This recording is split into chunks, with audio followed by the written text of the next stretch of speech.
के साथ सभी आप सबको जानकारी दी, जैसे कि हमेशा से चले आ रहा है, कांग्रेस की परिणति रही है परिवारवाद।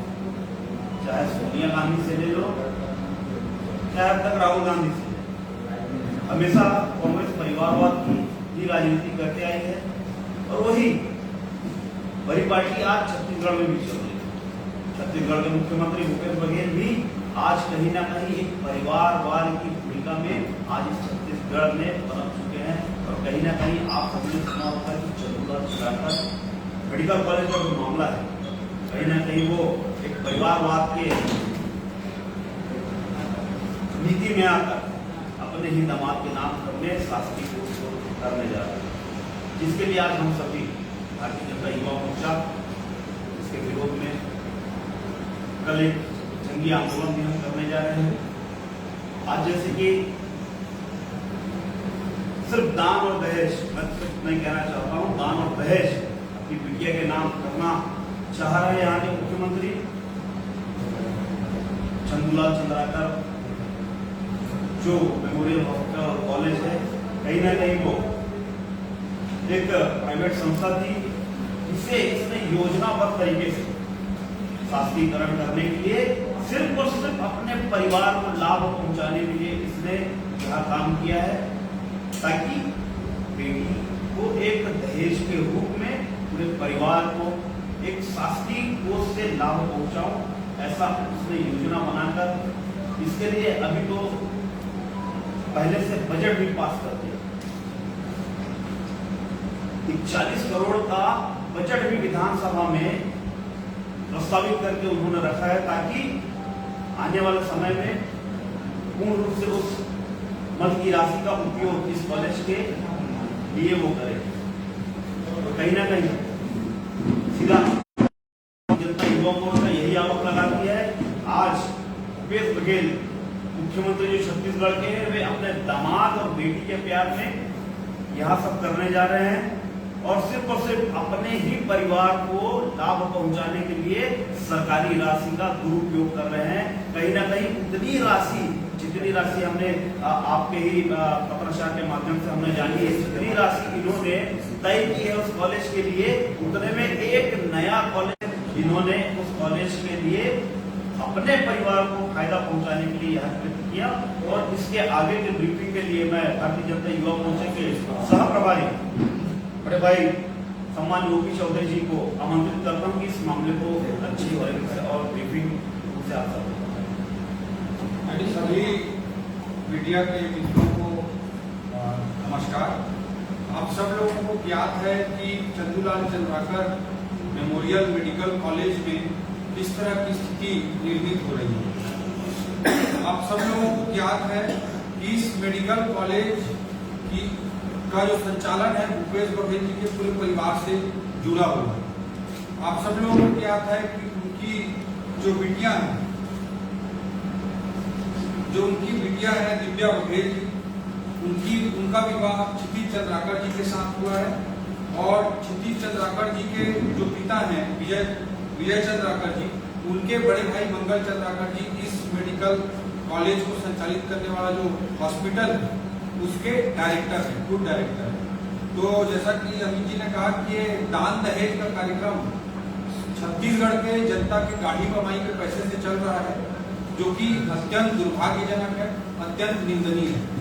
इस मेडिकल कॉलेज के ऊपर आप सब लोगों को याद ही है, इस मेडिकल कॉलेज के ऊपर बहुत बड़ा कर्जा है, 120 करोड़ रुपए का लोन है, जिसका अधिकांश भाग इनसिक्योर्ड है, उसकी कोई गारंटी नहीं है। 125 करोड़ रुपए का लोन है इस कॉलेज के ऊपर। इस कॉलेज की 2017 के बाद कोई मान्यता मेडिकल काउंसिल ऑफ इंडिया से नहीं है।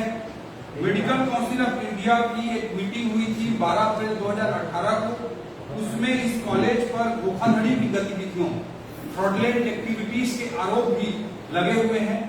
ऐसी स्थिति में इस मेडिकल कॉलेज को केवल और केवल अपने बेटी दामाद को दान दहेज देने के लिए मुख्यमंत्री भूपेश बघेल जी इसका अधिग्रहण करा रहे हैं, जो छत्तीसगढ़ के जनता के गाढ़ी कमाई के पैसे के साथ एक बहुत बड़ा धोखा है।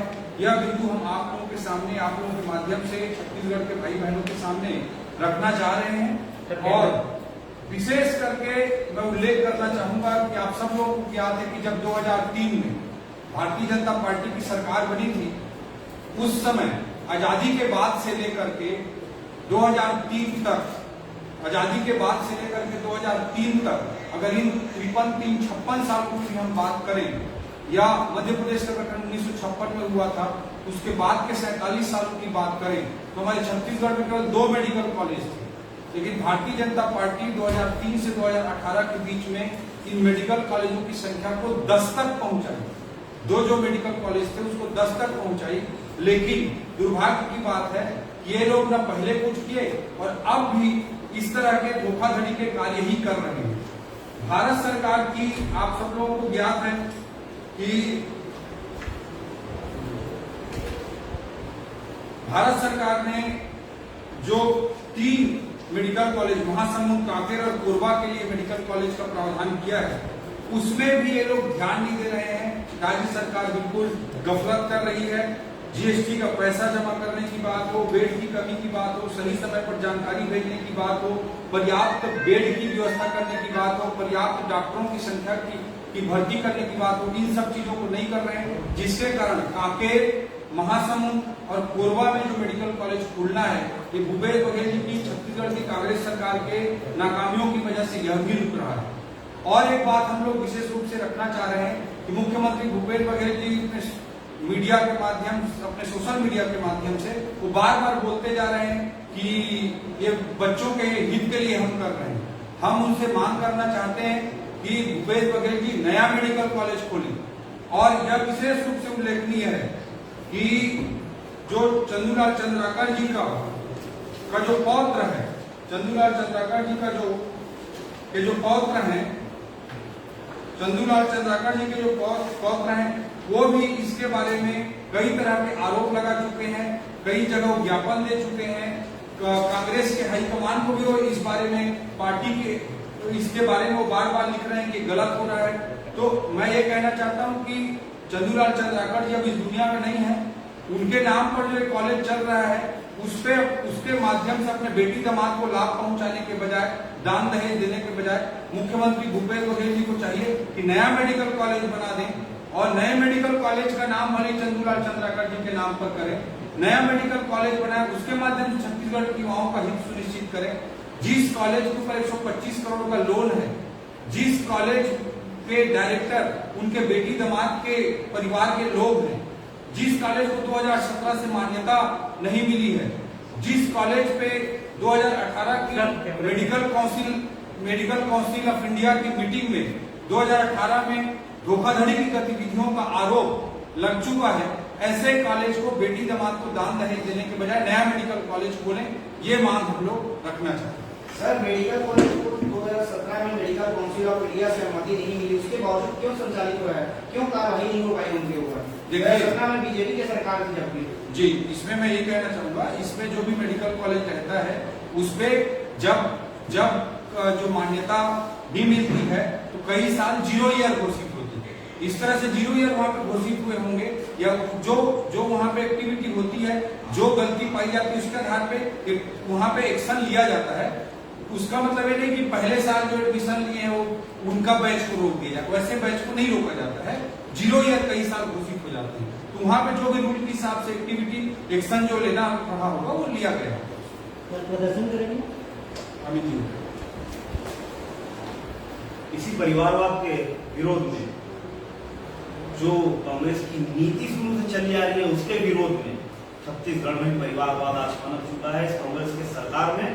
इसके लिए भारतीय जनता युवा मोर्चा कल संभाग मुख्यालयों पर मुख्यमंत्री भूपेश बघेल का पुतला दहन करेगा और छत्तीसगढ़ में परिवारवाद बिल्कुल चलने नहीं देगा। यह संकल्प के साथ कल एक जंगी प्रदर्शन भारतीय जनता युवा मोर्चा कल करने जा रहा है। संभाग मुख्यालय पे बस्तर, सरगुजा, दुर्ग, बिलासपुर और रायपुर में सभी इन 5 मुख्यालयों पे मुख्यमंत्री भूपेश बघेल का पुतला फूकेगी भारतीय जनता युवा मोर्चा। क्या आप लोग वोट जाएंगे इसके खिलाफ में? पार्टी हर स्तर की लड़ाई पार्टी रणनीति बना करके लड़ेगी अभी हम लोकतंत्र में लोकतांत्रिक तरीके से प्रेस के माध्यम से हमारे छत्तीसगढ़ के भाई बहनों तक अपनी बात पहुंचा रहे हैं आप लोगों के माध्यम से। जैसा कि अमित जी ने बताया कि भारतीय जनता युवा मोर्चा सड़क की लड़ाई भी कल से सड़क पर उतर करके लड़ाई लड़ने जा रही है। पार्टी रणनीति बनाकर आगे इस लड़ाई को हर स्तर तक लड़ने का प्रयास है। सीएम का कहना है कि अगर वही संचालित करेगा तो समय की बचत होगा, प्लस उनका ये भी कहना है कि प्रदेश में 150 डॉक्टर भी मिलेंगे, और उनका ये भी कहना है कि सौदा होगा तो सब कुछ साफ हो जाएगा। सिर्फ और सिर्फ वो अपने परिवारवाद के कारण ही ऐसा झूठा शासन दे रहे हैं, जैसे उनका शुरू से एक आदत रहा है झूठ बोलने का, वो आज तक झूठ बोल रहे हैं। कहीं ना कहीं ये अपने परिवार को लाभ पहुंचाने के लिए उन्होंने ऐसा ये पूरा संरचना रची है, और इसके विरोध में कल तो हम एक जंगी आंदोलन करेंगे और परिवारवाद इस छत्तीसगढ़ में होने नहीं देंगे। आप लोग भारतीय जनता पार्टी ने 2 कॉलेज से बढ़ा करके 10 कॉलेज तक पहुंचाया। भूपेश बघेल जी को हम चुनौती देते हैं कि वो अपने 5 साल के कार्यकाल में 5 नए मेडिकल कॉलेज खोले। ये सब दान दहेज कर लगातार सरकार और स्वास्थ्य विभाग के बीच में जो अनुबंध है वो सामने आ रहा है। पहले प्राइवेट मेडिकल कॉलेज खोलने की बात चल रही थी, अनुदान देने की बात चल रही थी। जय वीरू का किस्सा तो मेरे से ज्यादा पत्रकार भाई बहन लोग जानते हो। वो जो प्राइवेट सेक्टर के हॉस्पिटल को अनुदान देने की बात आई थी, उस पर जय का कुछ कहना था, वीरू का कुछ कहना था।